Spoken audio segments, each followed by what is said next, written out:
Let me tell you about one of the most effective social influence tactics I know. I once gave a talk like this at an advertising agency, and I was going through some of the different tactics, and the guy said, just cut to the bottom line. What's the most powerful way you know to persuade somebody? And the answer is, have them persuade themselves.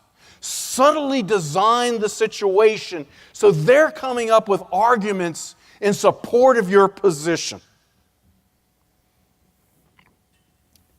And thereby persuade him or herself. It works because the generation of arguments is more memorable. People in that situation are motivated to counter-argue any bad arguments. Through this act, they become committed to the course of action. And what is can you name a more credible source than me? And I don't mean me, I mean you. So let's see this in action. This was one of the first social influence campaigns I know of. It was done by the founder of my field, Kurt Lewin, who escaped the Nazis in 1932, proudly came to America, received tenure for the first time in his life. He could never receive that in Germany under the regime. And he was so proud to be American, his first set of research was on the nature of democracy.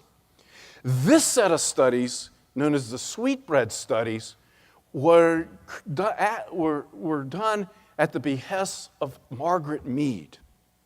During World War II, we had shortages of food, shortages of resources.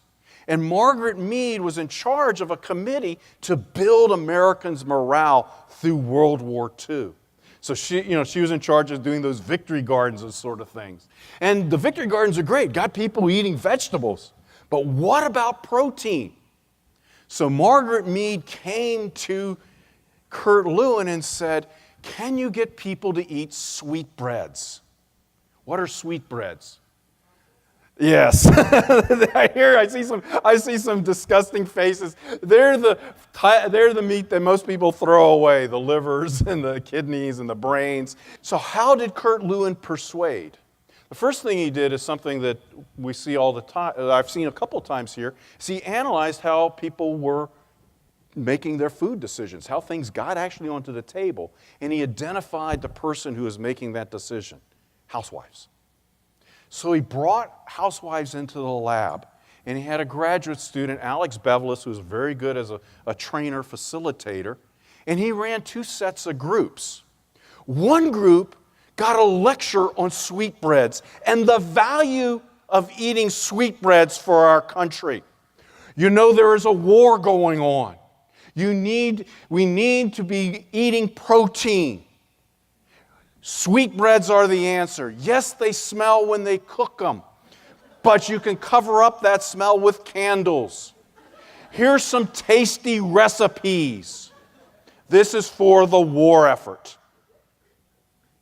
The other half of the group got self-generated persuasion.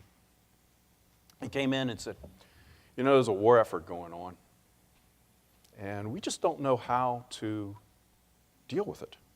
How do we convince housewives like yourselves to eat sweetbreads? Could you help us come up with arguments, with reasons why people should eat sweetbreads? And so they were in that group. They feel the patriotic pressure. They say, oh, you've got to tell them there's all these great recipes. I've got this recipe. I've got this recipe. You've got to tell people there's a war effort going on. You've got to tell them, sometimes it smells and your husband will get upset, but here's some ways to deal with it. Now, these two groups, Bevelis would match them for information, so the information was always constant across groups. The only thing that differed is these folks were told. These folks self-generated. The result, 11 times more people served sweetbreads in the self-generated condition than in the other condition.